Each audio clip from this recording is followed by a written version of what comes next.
ki, məsələn, düyünləri üfürən qadınların şərrindən. Məsələn, mən bir dinşünas olaraq buna həmişə etiraz eləmişəm.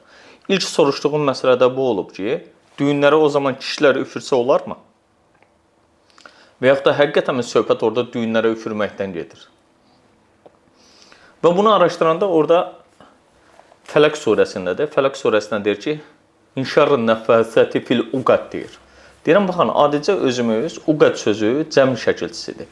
Onun tək şəkilçisi, tək forması əqd deməkdir. Əqd Azərbaycan dilində, hüquqda istifadə olunan bir termindir. Müqavilə deməkdir, saziş deməkdir.